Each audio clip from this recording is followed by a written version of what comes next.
नमस्कार दोस्तों। आइए आज आपको एक कहानी सुनाते हैं। ज़्यादा बोलना भी हानिकारक हो सकता है। हरीश की पत्नी थी जो बहुत बोलती थी और वह उसके ज़्यादा बोलने से बहुत परेशान था। हरीश को पता चला कि जंगल में एक महात्मा आए हुए हैं। वह अपनी पत्नी को उनके पास लेकर जाता है और कहता है, गुरु कृपा करके आप इसे समझाइए, यह बहुत बोलती है। मेरे मना करने के बाद भी इसका मुंह चलता ही रहता है। मैं इसे कितना समझाता हूँ कि कम बोलना सीख ले, लेकिन नहीं। महात्मा मुस्कुराए और बोले, मैं तुम्हें एक कहानी की मदद से समझाता हूँ। मेरा एक शिष्य था जो बहुत बोलता था। वह हर समय इधर उधर की बातें करता। जब वह दान के लिए जाता तो हर घर से एक नई कहानी लेकर आता। आश्रम के दूसरे शिष्यों को सुनाता, दूसरे के सामने अच्छा बनने का प्रयास करता और खुद के मुंह से ही खुद की तारीफ करता रहता। और हम हमेशा खुद को गुरु के सामने सबसे बुद्धिमान और उत्तम साबित करने का प्रयास करता। उसका कहना था कि मैं एक अमीर घर का लड़का हूँ, चाहता तो मैं एक आरामदायक और सुविधाओं से भरा जीवन जी सकता था, लेकिन मैं वह सब छोड़कर यहाँ आ गया क्योंकि मुझे खोज करना है, जीवन को जानना है। एक दिन गुरु ने आश्रम के सभी शिष्यों को बुलाकर कहा, आप सभी को अगले 1 महीने के लिए कोई न कोई संकल्प लेना होगा। इससे आपकी संकल्प शक्ति मजबूत होगी और आप में आत्मशक्ति का संचार होगा। आप सभी अपने सामर्थ्य के अनुसार कोई भी संकल्प ले सकते हैं और यदि 1 महीने के पूर्व आप में जिसका भी संकल्प टूट जाता है तो वह अपनी पुरानी दिनचर्या में वापस आ सकता है। सभी शिष्यों ने अपनी शक्ति के अनुसार संकल्प लिए और गुरु को अपने अपने संकल्प के बारे में बताकर वहां से चले गए। लेकिन वह शिष्य जो खुद को सबसे अलग दिखाना चाहता था, वह सीधे गुरु की कुटिया में पहुंच गया और बोला, मैं कोई छोटा मोटा संकल्प नहीं लेना चाहता, बल्कि खुद की संकल्प लेना चाहता। गुरु मुस्कुराए, बोले, क्या तुम मेरे द्वारा दिए गए संकल्प को पूरा कर पाओगे? वह तुम्हारे लिए संभव नहीं, तुम उसे पूरा नहीं कर पाओगे। गुरुदेव, आप जो भी संकल्प मुझे देंगे मैं जरूर उसे पूरा करूं। गुरु ने कहा, ठीक है, तो तुम अगले 1 महीने तक चुप रहो, मुंह से एक शब्द भी नहीं निकले जो मेरी योग्यता के बराबर हो।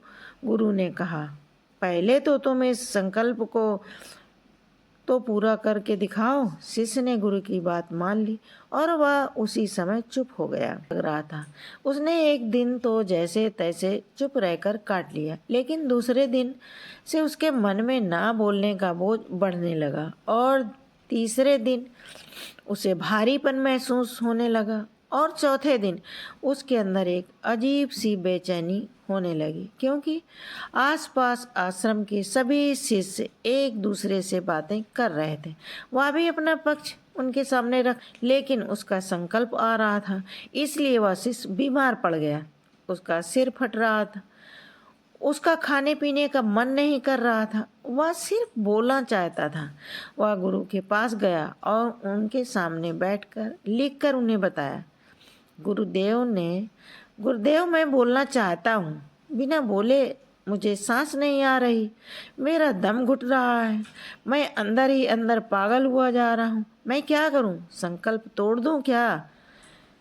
यह पढ़कर गुरु मुझे तो वह अपनी आंतरिक शक्ति को बढ़ाता है, और जो अपनी आंतरिक शक्ति को बढ़ा लेता है वह समाज और जागृति की राह पर आगे बढ़ जाता है। संकल्प का लेना भी तुम्हारे हाथ में है और इसे तोड़ना भी तुम्हारे हाथ में।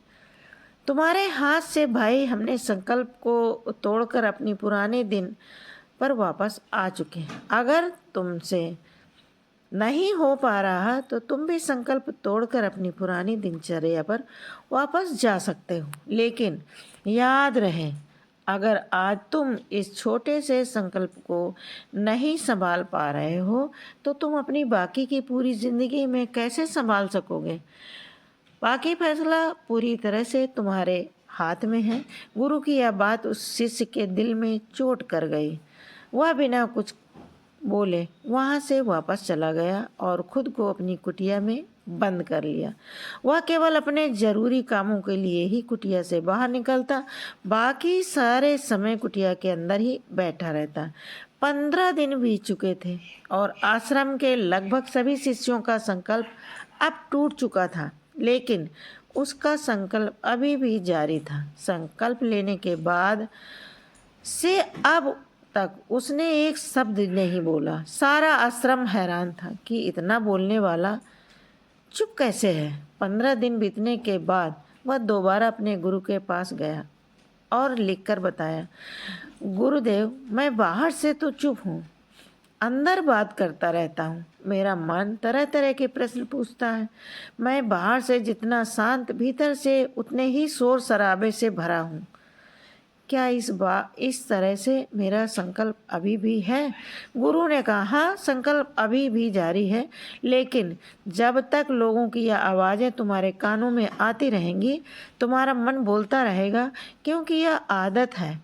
तुम भले ही बाहर से चुप रहो, लेकिन तुम अंदर ही अंदर बोलते रहोगे। तुम्हें इन बातों से, इन आवाज़ों से दूर जाना चाहिए। शिष्य गुरु को प्रणाम कर वहाँ से चला जाता है और सुबह होते ही अपनी कुटिया छोड़ जंगल की तरफ चला जाता है। कई दिन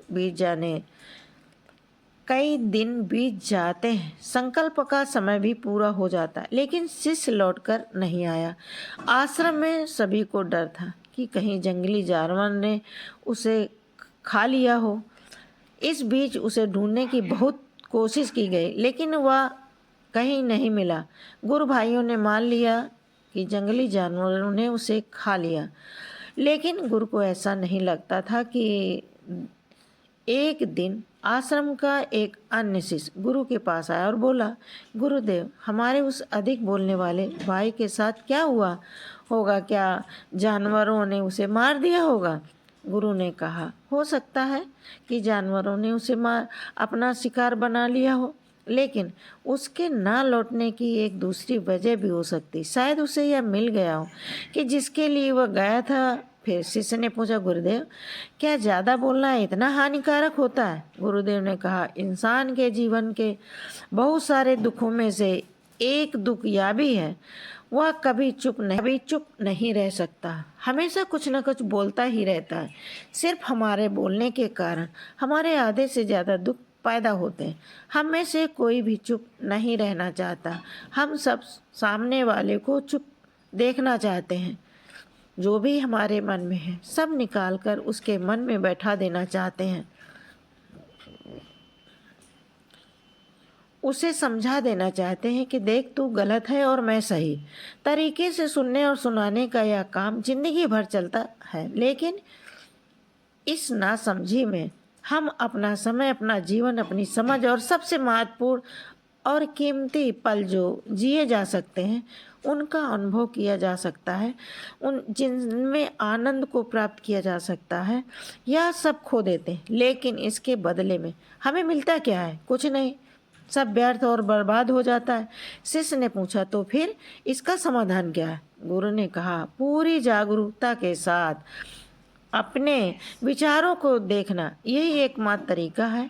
सारी मानसिक समस्याओं का वर्तमान में रहकर चिंतन करना, पूरी जागरूकता के साथ अपना काम करना जिंदगी में चमत्कारिक बदलाव ला देता है। उसके बाद वह शिष्य गुरु से अपने प्रश्नों का उत्तर पाकर उनको प्रणाम करके वहाँ से चला गया। उस शिष्य को आश्रम छोड़ गए 3 महीने का समय बीत चुका था, लेकिन उसकी कोई खबर नहीं। अब तक तो सभी गुरु भाइयों ने भी उसके वापस लौटने की उम्मीद छोड़ दी थी, लेकिन एक दिन वह आश्रम लौट आता है। लेकिन अब वह नहीं था जो यहाँ से गया था, वह कुछ और ही बनकर वापस आया था। उसके अंदर एक गजब का बदलाव महसूस किया जा सकता था। उसके चेहरे पर एक गजब का ठहराव और आँखों में बड़ी शांति थी। आश्रम में आते ही सभी गुरु भाइयों ने उसे चारों तरफ से घेर लिया और बातें करने लग गए। वह भी अपने गुरु भाइयों से बातें करने लगा। उससे बात करने वाले सभी ने यह अनुभव किया कि अब वह पहले जैसा उतावला और बतूनी नहीं रह गया था।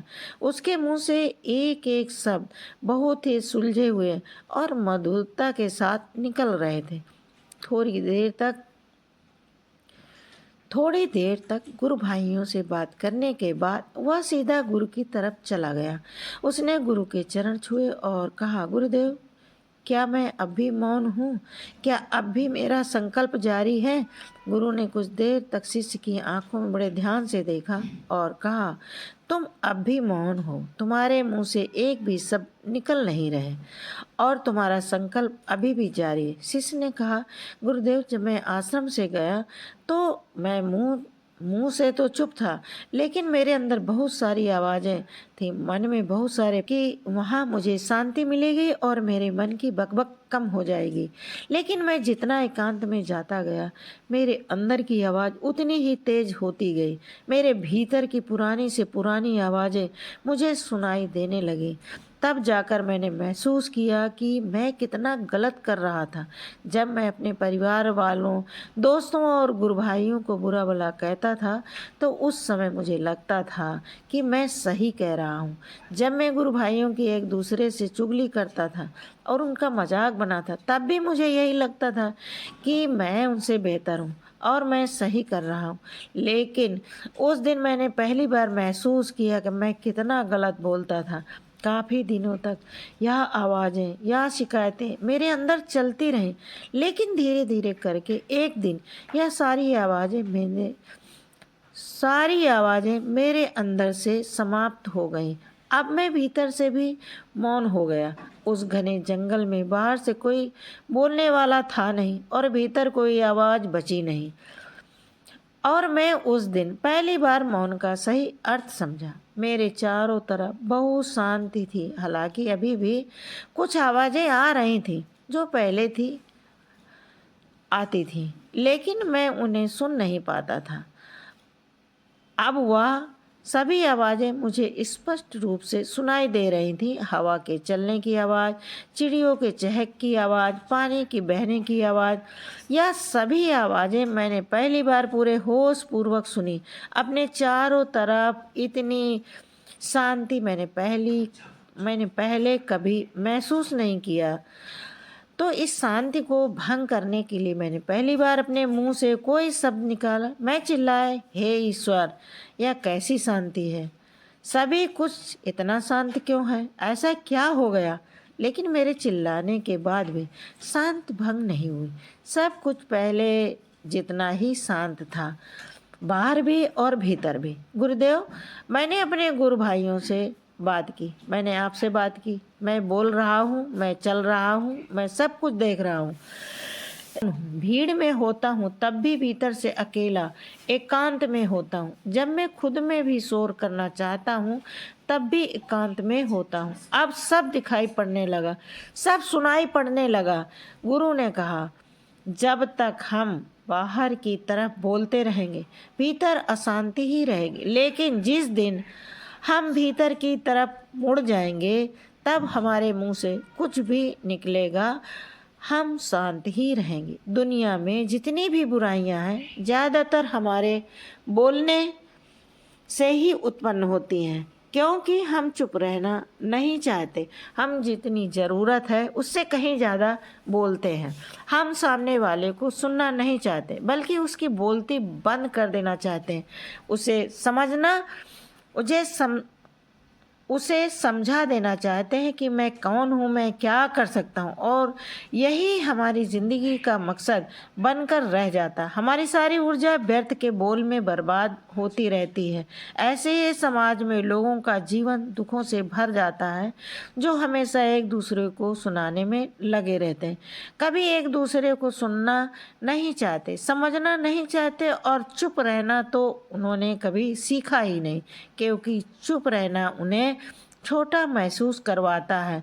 दुनिया की सभी लड़ाइयाँ दुनिया की सभी लड़ाइयों का कारण हमारा बोलना ही है, इसलिए हमें सिर्फ उतना ही बोलना चाहिए जितना ज़रूरी हो, क्योंकि व्यर्थ का बोलना ऊर्जा को नष्ट करना है और यह बोलना ही हमें कभी अपने भीतर की ओर लौटने नहीं देता, क्योंकि यह हमें बाहर की ओर खींच कर रखता है और बाहर है ही क्या इस संसार के अलावा। लेकिन अगर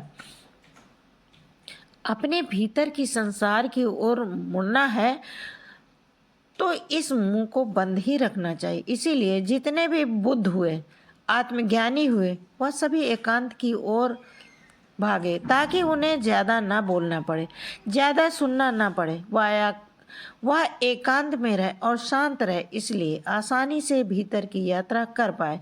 लेकिन अगर कोई चाहे तो इस संसार में रहकर भी एकांत में रह सकता है, शांत रह सकता है, लेकिन इसके लिए उन्हें अपनी ऊर्जा बचानी होगी जिसे वह अब तक अपने व्यर्थ के शब्दों में बर्बाद कर रहे थे। दोस्तों, इस कहानी की सीख यही है कि व्यर्थ का बोलना ऊर्जा को नष्ट करना है।